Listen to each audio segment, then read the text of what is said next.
안녕하세요. 그리스 로마 신화 13주차 1강입니다. 비대면 수업이죠. 우리 앞에서 이제 그 트로이 전쟁 부분으로 넘어왔어요. 그래서 음, 그리스 가문들 얘기를 했고 그 얘기가 끝나면서 이제 크게 세 부분이 남아 있는 겁니다. 트로이 전쟁을 다루고 있는 일리아스하고 오디세이아, 호메로스의 두 개의 작품, 그리고 베르길리우스의 아이네이스라고 하는 로마 건국 서사시 그 작품하고 또 오비디우스의 메타모르포시스, 그러니까 변신 이야기라고 번역되는 요 네 가지가 이제 그리스 신화를 다루는 건데 작가별로 지금 이제 세 가지인 거죠. 그러니까 호메로스까지는 그리스 신화, 그리고 두 개의 작품들, 그러니까 베르길리우스와 오비디우스의 작품들은 로마 사람들의 로마 신화이죠. 근데 뭐 여러분도 잘 알다시피 로마 신화가 별도로 있다기보다는 그리스 신화를 로마식으로 받아들이고 해석한, 그리고 유포시키고, 사실은 오비디우스의 그 변신 이야기가 그리스 신화를 굉장히 대중적으로 많이 전달한, 왜냐하면 아름답고 재밌는 얘기들을 모아놨기 때문에 그런 부분이 있습니다. 자, 그래서 우리가 지난 시간 트로이 전쟁의 시작까지 얘기를 했고, 그래서 그 뭐 시작하는 부분에 사연들을 간단히 얘기했고, 이번 시간부터 이제 본격적인 얘기로 들어갈 텐데, 트로이 전쟁 역시 이제 그 전의 이야기, 즉 파리스의 심판 이야기부터 하겠습니다. 파레스는 뭐 따로 알렉산드로스라고도 부릅니다. 알렉산더라고 하는, 우리가 뭐 마케도니아의 왕 알렉산더라고 하는데 그 영어식 발음이고 원래 알렉산드로스입니다. 알렉스 안드로스죠 원래는. 파리스라는 이름으로 불리고 그 프랑스 파리하고는 관계 없어요. 파리는 다른 데서 연유한 이름이고 트로이아의 원래 왕자였습니다. 그런데 이제 이 아버지가 프리아모스인데 프리아모스와 그 왕비 사이에 헤카벤가, 그렇죠, 헤카벤가, 그렇죠, 왕비 이름이. 비련의 여인이라서 또 따로 비극이 있습니다. 프리아모스와 헤카벤 사이에 태어난 왕자였는데 이 아이를 가질 때 태몽이 불길했습니다. 그러니까 그 엄마가 횃불을 낳았고 그 횃불로 도시가 불태워지는 그런 불길한 태몽을 꾼 때문에 이 아이를 이제 산에 버린 겁니다. 그랬더니 그 산에 있는 목자들, 양치기, 소치기들이 주워다 기른 거죠. 그러니까 목자로 길러진 겁니다. 자기 출신도 모른 채. 그때는 뭐 워낙 영화 유기들이 많았던 시절이라요. 우리도 뭐 사실 뭐 한국도 4, 50년 전만 해도 2, 30년 전만 해도 2, 30년 전은 이제 그 고아원에다 버렸고 4, 50년 전에는 잘 사는 가정집 앞에다 버렸어요. 그러니까 소문을 듣고 뭐 집은 잘 사는데 아이가 없다. 뭐 그러면 이제 밤에 새벽에 대문에다 버리고 그랬어요. 믿기지 않죠. 실제로 있었던 일입니다. 하여튼 그래서 처음엔 자신의 출신을 몰랐는데 나중에 이제 카산드라, 이제 자기의 누이죠.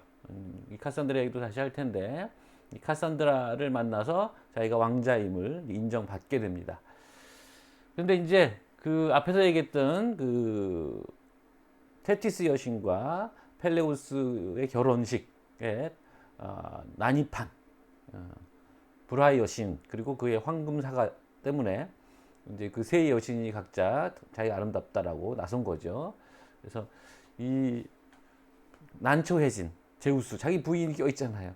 그렇다고 뭐 일방적으로 편들 수도 없고, 뭐 또 다른 남자 신들도 보면 뭐 아프로디테도 있지만, 아름다운 여신도 있지만 헤라는 제우스의 부인이죠. 아테네는 사납지. 뭐 이러니까 누구 편을 선뜻 들 수가 없으니까 제우스가 곤란해서 당시 세계에서 가장 잘생겼다고 하는 파리스에게 이 세 여신을 보냅니다. 헤르메스를 시켜서. 그러니까 이제 그 파리스에게 심판을 받도록 한 거죠. 근데 문제 일이 되려니까 그렇게 되는 건데, 그러니까 근데 각자 미모만 갖고 승부하기엔 너무 자존심이 걸렸던 거겠죠. 그래서 여신 각자가 선물들을 제시합니다. 그러니까 이제 뇌물인 거죠.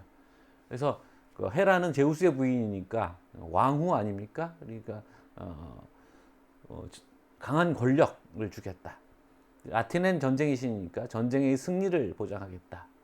아프로디테는 사랑과 아름다움의 여신답게 아름다운 여성을 너의 배필로 주겠다. 그래서 이 파리스가 그 순진하고 피 끓는 젊은이가 여인을 택한 거죠. 근데 마침 그때 가장 아름다운, 세상에서 가장 아름다운 여성은 유부녀였던 헬레네였던 겁니다. 더군다나 이 헬레는 제우스의 자식인 거죠. 그래서 이 아프로디테가 이를 꾸며서 메넬라우스, 헬레네의 남편이죠. 스파르타의 왕이었고, 그래서 지금도 스파르타에 가면 메넬라이온이라고 메넬라이오스의 왕궁터가 남아 있습니다. 그렇게 화려하진 않은데 아무튼 그 메넬라이오스의 초대를 받아서 파리스가 스파르타를 방문하게 하고 손님 접대 중에 메넬라우스가 외할아버지가 돌아가셔서 장례식을 참석한 사이에 헬레네를 납치 또는 유혹해서 떠납니다. 그 트로이로 떠나버리죠. 이 파리스 심판에 대해서 뭐 고지고대로의 사건이라기보다는 이걸 알레고리적으로 우화적으로 해석하는 것이 있는데, 그러니까 인생의 위기 시에 어떤 것을 가장 중심 가치로 놓고 선택할 것인가에 대한 질문이라고 보는 거죠. 그래서 세 가지의 여성적 원리들, 무엇이 인생에서 가장 중요한가? 그러니까 뭐 강한 권력, 전쟁의 승리, 아름다운 여성, 뭐 이런 걸 또 물어보는 심리 테스트 같은 뭐 그런 것으로도 해석한다고 합니다. 자, 그 헬레네는 제우스와 레다 사이에서 태어났잖아요. 그래서 이 제우스가 백조로 변해서 마치 레다에게 뭐랄까 위험에 쫓겨서 레다의 품으로 안겨 들어가듯이 제우스가 레다에게 안겨서 관계를 맺은 뭐 그런 일화가 있습니다. 그래서 이 제우스가 백조 형태로 관계를 맺었기 때문에 레다는 알을 낳습니다. 근데 이제 알의 숫자가 뭐 전에 내려온 버전마다 좀 다릅니다. 여러분들 이제 슬슬 기말 과제 준비를 하셔야 될 텐데 아직 내가 중간고사에도 코멘트를 못 해줬지만 이것도 이제 버전이에요. 그래서 알이 2개라는 버전이 있는데 그래서 한 알에는 헬레네와 폴리데우케스 그 다음에 클리타임네스트라와 카스토르 요렇게, 그러니까 폴리데우케스도 제우스의 아들이고요. 그러니까 제우스가 레다와 결합해서 아들, 딸을 낳았다 이렇게 되어 있는 거거든요. 그래서 헬레네와 폴리데우케스가 한쪽 아래 들어 있었고 클리타임네스트라와 카스토르가 또 한쪽 아래 들어 있었다. 그래서 이 헬레네와 폴리타임네스트는 자매고 폴리데우케스와 카스토르는 형제고 디오스코로이라고 불린다고 했어요. 여러 차례 나왔죠. 아르고호의 모험에도 나왔었고.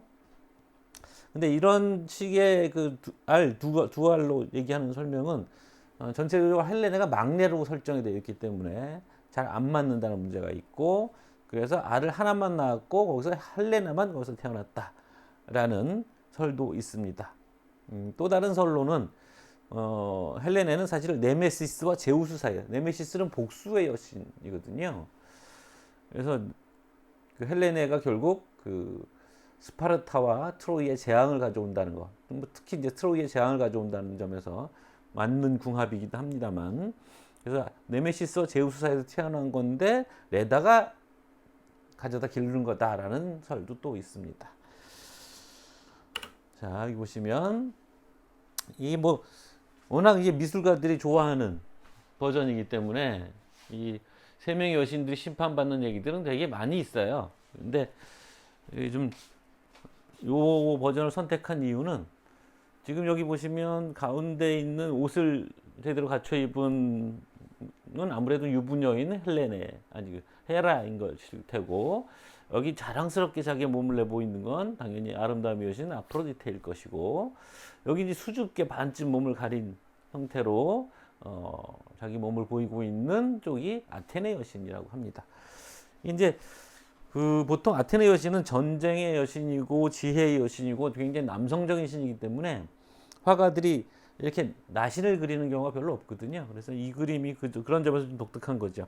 이게 아무래도 이제 에로스, 아프로디테의 아들인 에로스가 뭘 알고 있다는 듯한 표정으로 보고 있고 파리스가 지금 여신들의 몸을 감상하고 있어요. 여기 소, 양 이런 것들이 뒤에 있고 그래서 이 그림은 엔리크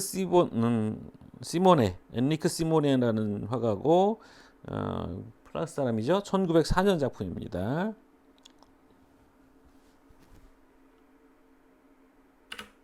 그 다음에 이거는 아까 얘기했던 그 카산드라인데 카산드라는 아까 얘기했듯이 이제 알렉산드로스 파리스의 누나죠.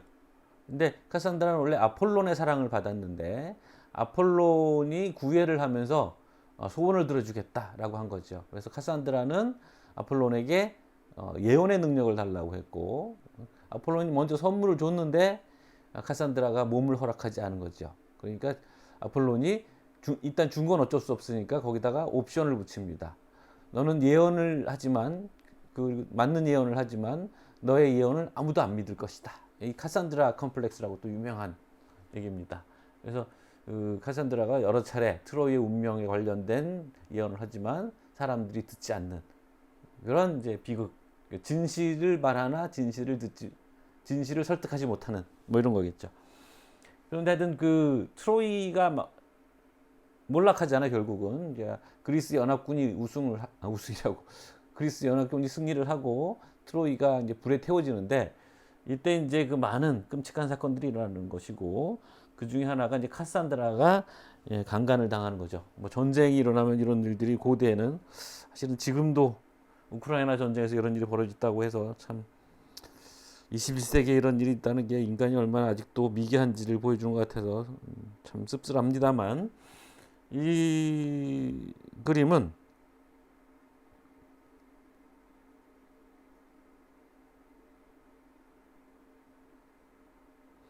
그 솔로몬이라는 화가가 그린 건데 이 장수는 아이약스입니다. 아이약스 그 축구팀 있죠. 아이약스란 축구팀 아이약스 나중에 자살하게 되는데 이 사람은 이 사람이 카산드라를 끌고 내려오는 카산드라를 겁탈하는 장면을 그린 겁니다.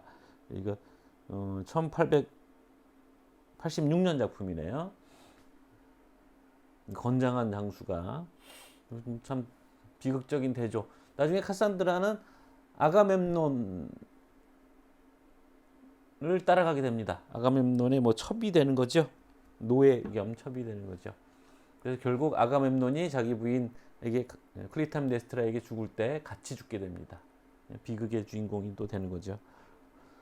이 아프로디테인가 아르테미스인가 그 여신의 그 제단 앞에서 잡혔어요. 그래서 이 향로가 뒤집어지고 이런 장면들도 묘사가 돼 있죠. 자, 이거는 이거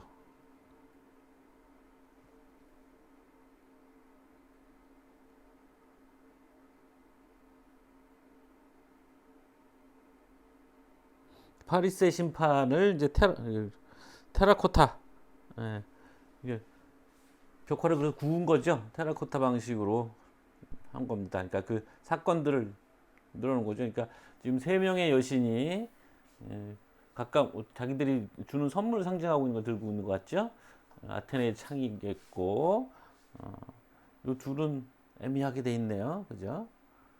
어느 쪽이 헤라고 어느 쪽이 아프로디테인지 좀 애매한데 그래서 이제 이게 파리스일 테고 헤르메스가 인도를 해서 데려왔다는 그 모습이고 여기는 이제 다른 여신들이 반대 방향을 보고 있는데 자 그래서 이 작품은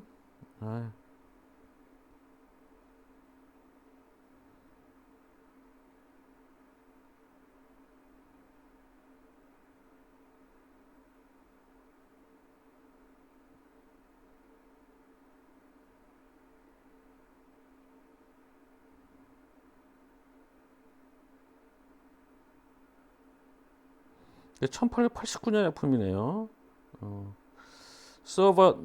서베트리라는 곳에 있는 무덤에 있는 거라고 하는데 굉장히 독특하네요.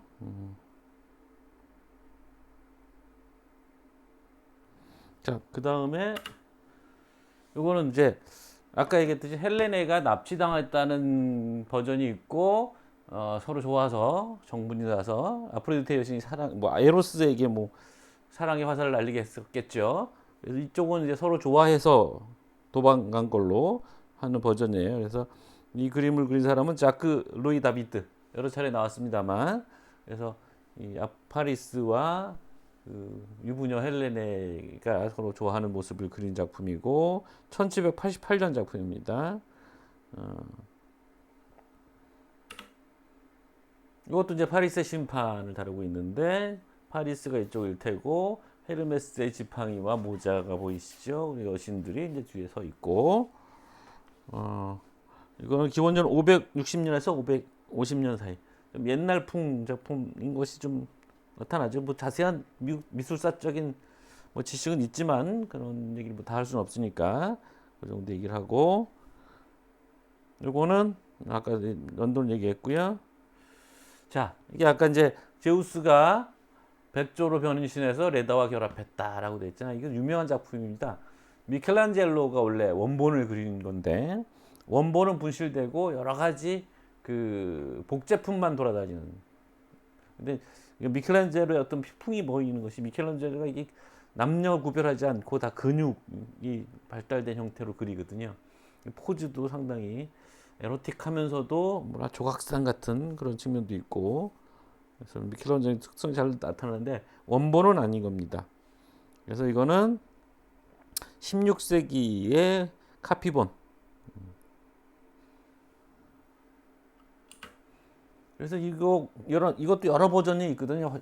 미술가들이 많이 그렸는데 이건 비교적 최근에 레다를 백인으로 해서 흰 백조와 레다를 흑인으로 해서 흰 백조와 흑인의 피부색 대비가 잘 드러나는 비교적 현대 작품. 이거는 1900년경. 네. 그래서 이 그림을 그린 사람은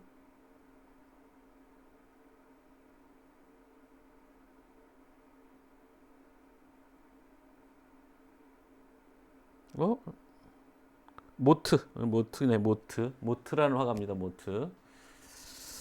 그리고 또 유명한 것은 바로 이제 구스타프 클림트라고 유명한 오스트리아 화가죠.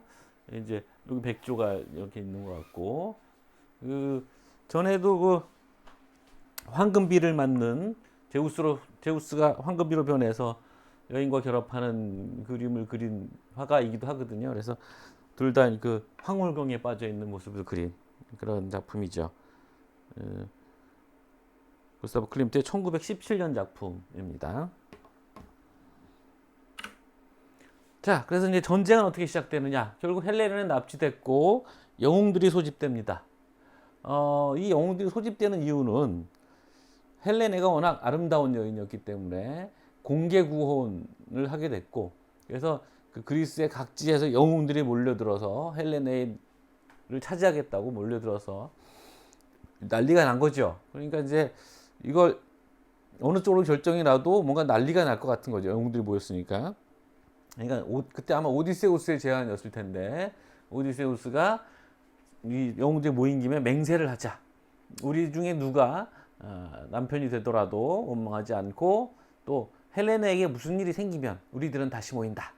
어디선가 무슨 일이 생기면 이렇게 이제 맹약을 맺은 거죠.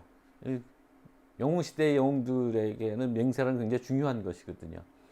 그래서 이제 메네라우스의 부인이었던 헬레네가 사라지자 메넬라우스와 그의 형인 아가멤논은 이제 미케네의 왕이었습니다.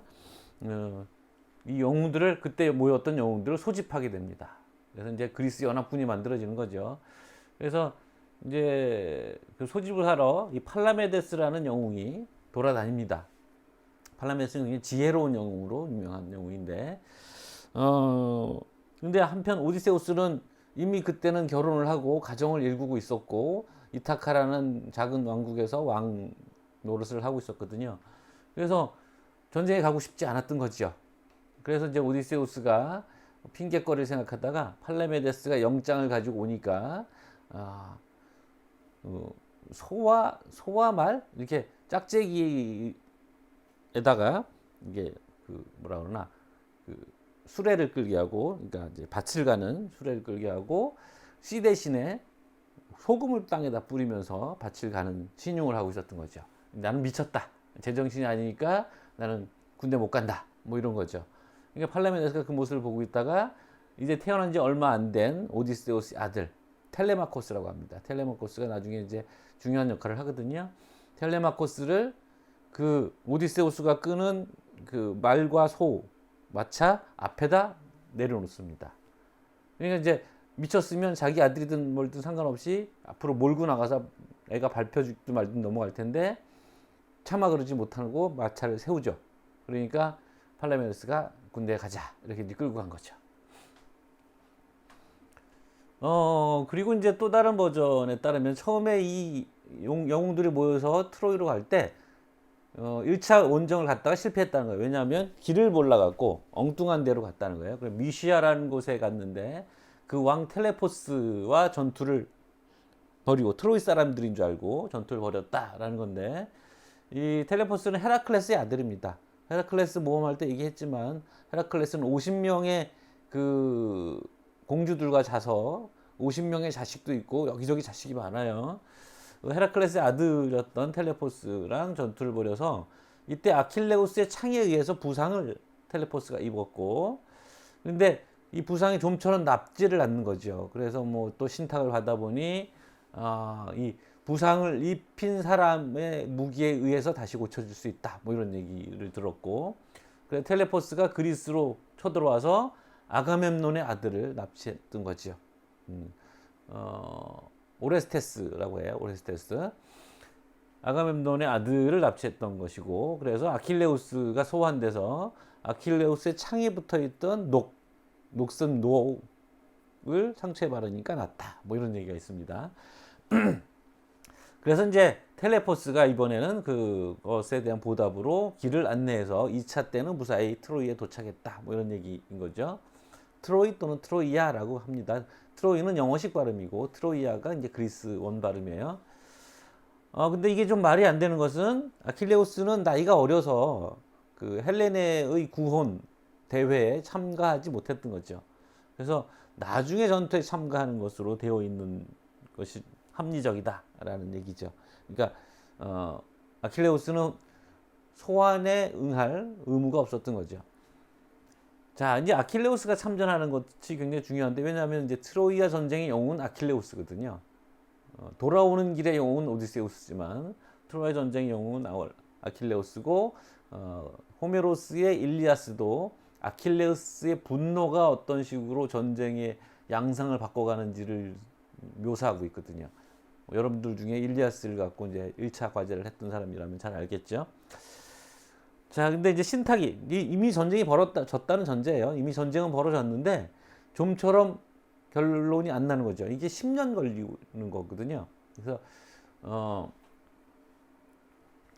그 주변 도시들을 다 점령해 가고 갔지만 트로이만큼 함락을 못 시켜서 전쟁이 10년을 끄니까 신탁을 받아보니 아킬레우스가 참전해야 승리한다라는 또 여러 가지 조건들이 계속 나옵니다. 그래서 그 아킬레우스를 찾아갔는데 이 아킬레우스는 또 이 전쟁에 참여하면 죽는다라는 운명을 알고 있어요. 엄마가 테티스 여신이. 그래서 숨겨놨습니다. 스키로스라는 곳에 있는 리코메데스 왕의 궁전에 여장을 하고 그 리코메데스의 딸들과 같이 여자 행세를 하면서 숨어 있었어요. 리코메데스 기억하는 사람이 있을지 모르겠습니다. 테세우스가 나중에 몰락했을 때 리코메데스에게 몸을 의탁했다가 리코메데스가 테세우스가 워낙 유명한 영웅이니까 자기 왕위를 뺏을 것 같다는 생각에서 절벽에서 밀어서 죽였다. 뭐 이런 얘기 나왔잖아요. 그 리코메데스입니다. 거기에 이제 아킬레우스의 여장을 하고 숨어 있었는데 오디세우스가 이 팔라메데스 때문에 오디세우스 전쟁에 끌려갔잖아요. 이번에는 엉뚱한 데다 화풀이를 해서 박물장수로 변해서 오디세우스가 그 궁정에 찾아갑니다. 그래놓고 그 목걸이며 귀걸이며 이렇게 막 여자들 장신구들을 이렇게 화려하게 펼쳐놓으니까 그 딸들이 와서 막 이제 고르고 난리가 났는데 그 중에 칼이 하나 있었던 거죠. 다른 공주들은 다 이렇게 그런 장신구들에 관심을 보이는데 그러니까 아킬레우스가 굉장히 미남이었다는 거예요.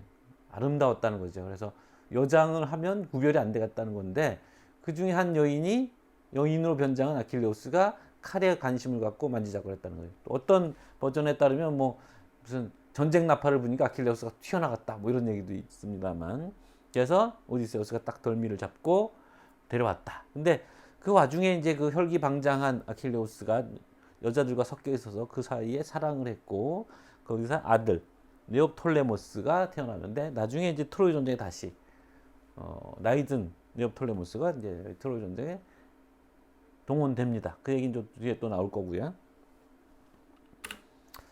자, 이 장면이 바로 그 모습입니다. 그래서 여기는 이제 말이고 이게 한번 소로 보이시죠? 뿔 여기 있는 것 같죠? 네. 이 두 개의 쟁기를 이어서 밭을 가는 모습인데 바다처럼 돼 있어 바닷가에서 씨를 뿌렸다는 얘기도 있습니다. 이런 이제 뭐 오디세우스의 모습을 그린 거고 이 작품은 잠깐만요.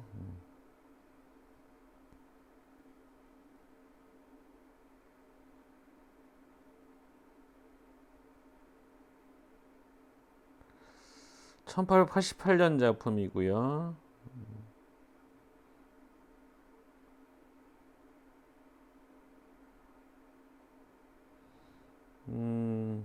미리암 앤드 이라디 월러치라는 뭐 화가들이네요. 이걸 새로 그려낸 거라고 하고 1888년 작품이라는 얘기를 했죠. 이거는 아티스트가 따로 있네 여기. 하디 헤이워드라는 화가가 밑그림을 그리고 이거를 동판화로 애칭을 한 건데 이건 쿠젠 찰스 쿠젠이라는 사람이 그렸 동판을 팠고 이렇게 돼 있네요. 자, 요거는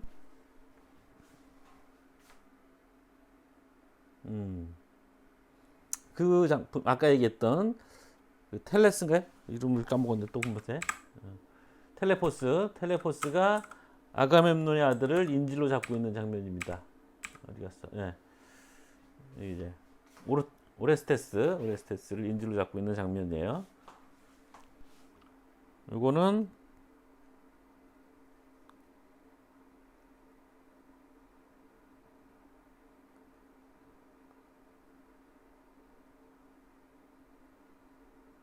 기원전 450년 작품인데 새로 그린 것 같죠? 화병 그림을 따서. 그다음에 요거는 바로 이제 아킬레우스가 자기 창 끝에서 녹을 칼로 갈아서 상처에다 넣어주고 있는 장면이죠. 이거는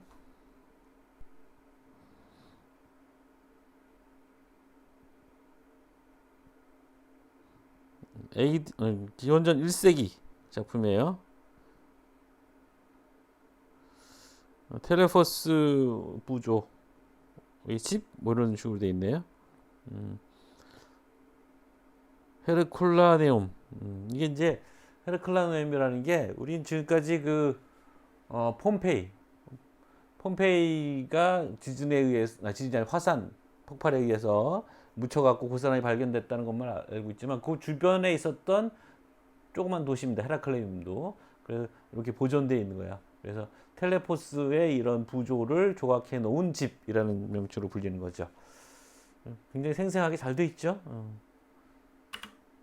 이거고, 요거는 이제 루벤스의 그림인데, 여기서는 이제 투구를 얘기하는, 그러니까 그 공주들에 있던 아킬레우스가 전쟁 무기인 투구에 관심을 보이는 이런 장면을 그린 겁니다. 그래서 이 루벤스의 그림은 요즘 약간 사정이 있어서 내가 이걸 카메라로 찍어놓고 볼래니까 좀 불편합니다.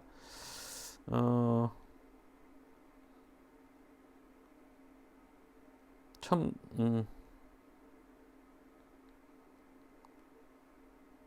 여기 연도는 안 나와 있네요.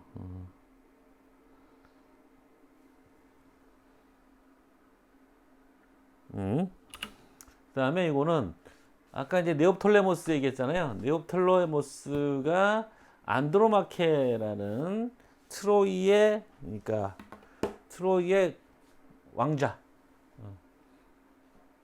그 트로이의 프리아모스에게 아들이 여럿 있었는데 가장 큰 아들 거예요. 그래서 그리고 트로이에서 최고의 용사죠, 용사. 헥토르라는 용사의 부인입니다. 안드로마케가 굉장히 현숙한 부인으로 나와 있는데 결국 나라가 망하니까 노예로 팔려갖고 네옵톨레모스의 노예가 되는 겁니다. 그래서 이제 이 네옵톨레모스와 아킬레우스의 아들 그의 노예이자 첩이겠죠. 안드로마케. 그리고 이제 그 헥토르와 안드로마케 사이에서 태어난 아들.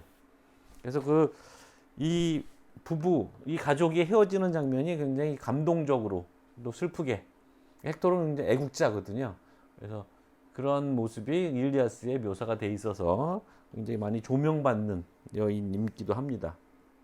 왕족이 다 이제 노예가 된 거죠. 이 그림은 피에르 나르시스 귀에랭 1810년 작품이고요. 자, 이거는 갑자기 일로 가면 안 되는데, 그죠? 뭔가 잘못됐다.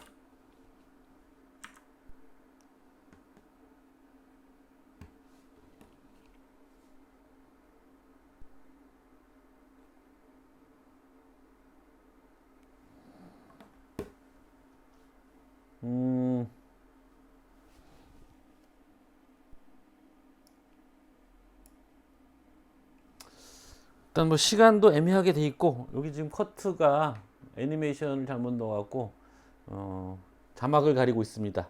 그래서 오늘은 좀 짧지만 여기까지 하겠습니다. 수고했습니다.